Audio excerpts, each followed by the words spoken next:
Today we're going to talk about the new movie, Alien, Romulus, which is part of the Alien franchise. If you're new to the series, let me give you a quick background. There's a connection between the two movies, which I'll explain. In the first movie, a space crew from Weyline-Yutani Corporation follows some signals to a planet where they encounter deadly aliens. The entire crew gets killed, except for the lead character, Alan Ripley. At the end of that movie, Alan Ripley escapes from the alien by throwing it out of her shuttle into space. She then returns to Earth, while the alien gets stuck in some space debris. But as we know, these xenomorph aliens are incredibly resilient and can survive for a long time. Fast forward 20 years, and we're now in the beginning of Alien Romulus. It's revealed that Weyline-Yutani Corporation has discovered that a part of the xenomorph alien is still trapped in that space debris. They send a team to retrieve the debris and bring it back to one of their research labs in space. The scene then cuts to a different planet called Jackson Star, which is also owned by Weyline-Yutani Corporation. This planet is used as a labor camp where humans are brought to work. We're introduced to the main character, Rain, who lives on this planet with her adopted brother, Andy. But here's the twist. Andy is not human. He's a robot built by Rain's father to take care of her. Rain was never fond of the planet Jackson Star. The lack of sunlight made it a gloomy place, and the fact that they were treated like laborers didn't help. But today was supposed to be a special day. She was finally eligible to leave the planet for good.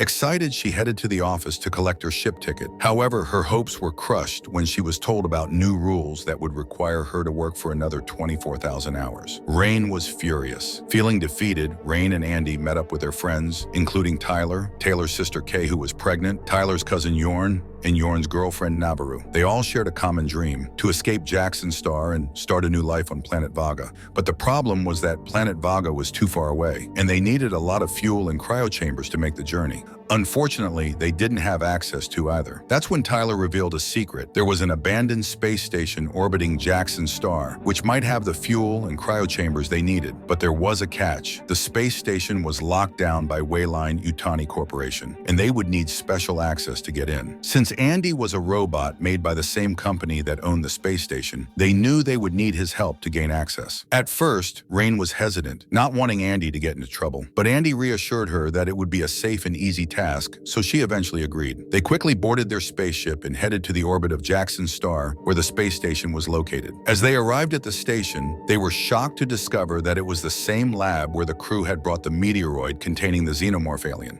But now the lab was abandoned and in ruins, with signs of a brutal battle having taken place. They found remains of the aliens and realized that the station was much larger than they had expected, with two main parts, Remus and Romulus. The group landed on Remus, but soon realized that the Romulus part of the station was on a collision course and would crash soon. Tyler, however, was confident that they could complete their mission within 30 minutes. So Andy, Tyler, and Yorn set off to Romulus to search for the fuel and cryo chambers, while Rain, Kay, and Navarro stayed behind on Remus to monitor their progress and keep an eye on things. As they ventured deeper into the space station, they were met with a scene of utter destruction. The walls were damaged, and there was a massive hole in one area. Next to it, they found a mangled body, which initially frightened them. However, upon closer inspection, they realized it was just a robot. Tyler eventually found the cryo chambers, but unfortunately, they were almost empty. The group began searching the station for fuel, but in the process, they accidentally triggered some buttons and found themselves trapped in a lab. The lab was frozen, but it was also a storage facility for facehuggers, the alien creatures. As the humans moved around, the lab's temperature began to rise and the facehuggers started to thaw.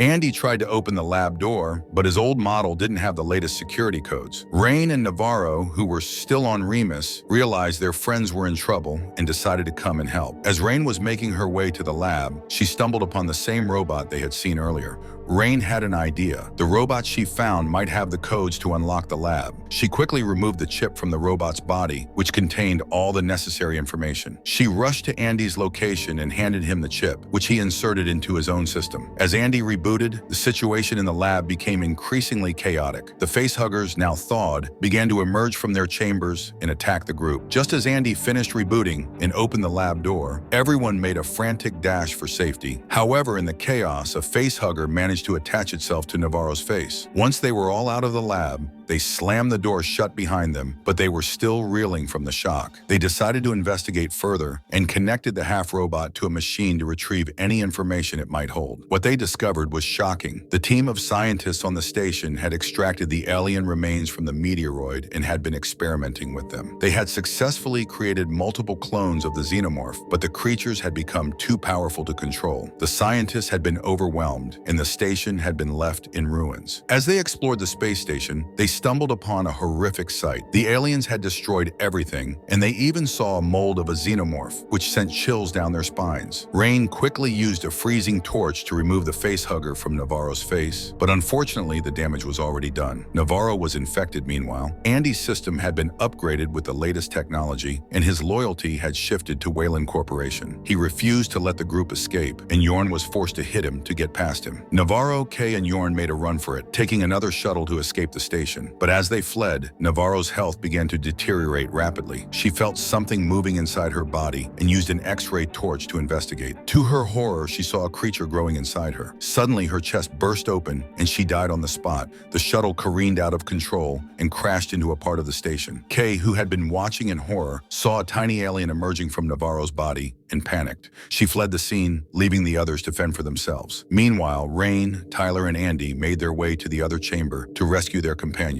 However, they had to navigate through the same lab where the facehuggers were. Andy came up with a plan to increase the temperature of the chamber to match the body temperature of humans, making it impossible for the facehuggers to detect them. As they navigated through the chamber, Rain, Tyler, and Andy moved stealthily, trying not to make a sound. Meanwhile, Kay was in a desperate situation. The alien that had emerged from Navarro's body had grown at an alarming rate and was transforming into a xenomorph. Kay was terrified and tried to flee back to the space station. However, as she was running, Yorn appeared from behind and stopped her. There was another alien in front of them, and Yorn tried to kill it with a burning object. The two of them managed to escape, but the alien was not dead. It attacked Yorn, and its acidic blood poured into his body, killing him in a gruesome manner. Kay was horrified and ran towards the door of the chamber, screaming for help. Her cries echoed through the lab where the facehuggers were waiting. The facehuggers were triggered by Kay's screams and began to attack Tyler and the others. Andy fought bravely to save them, using his upgraded abilities to fend off the facehuggers. With great difficulty, he managed to rescue Tyler and Rain, and they escaped the chamber. For the moment, they were safe. Rain and Andy were on the other side of the door, desperate to escape. But when Rain asked Andy to open the door quickly, he hesitated. "If we open the door, Kay might get infected," he said. Just then, an alien appeared from behind and attacked Kay, dragging her away. Rain was furious and slapped Andy, shouting, "You're not the person I thought you were." Andy tried to explain that he was only trying to save both of them, but Rain was too angry to listen. Eventually, Andy managed to calm Rain down and led them to a laboratory where scientists had been conducting experiments on the aliens. A half-robotic voice spoke to them through a monitor, explaining that the scientists had created a serum from the aliens' bodies. This serum had the power to accelerate human growth and even revive dying people. Rain watched in amazement as a video showed a rat being brought back to life with the serum.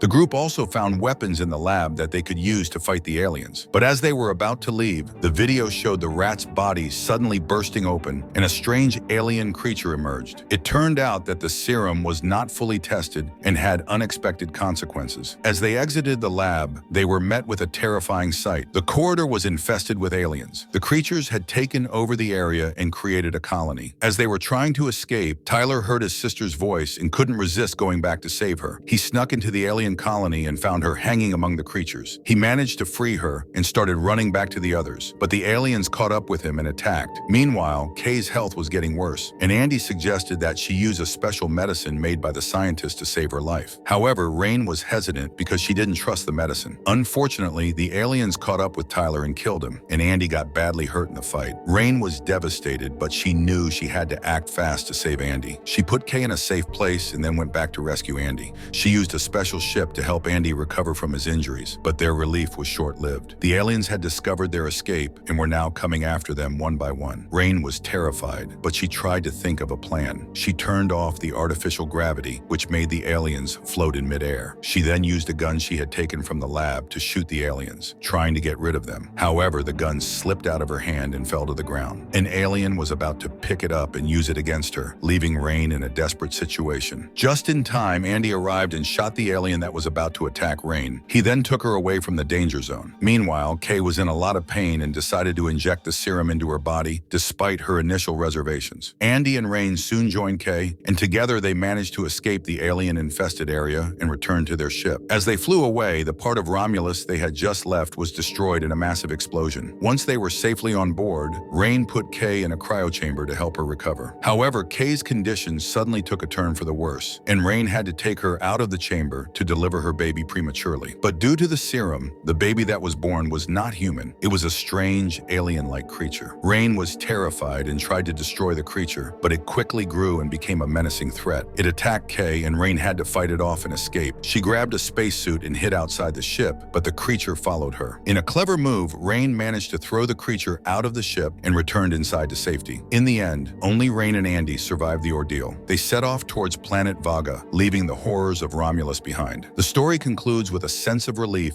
and a new beginning for the two survivors. Thanks for tuning in, guys.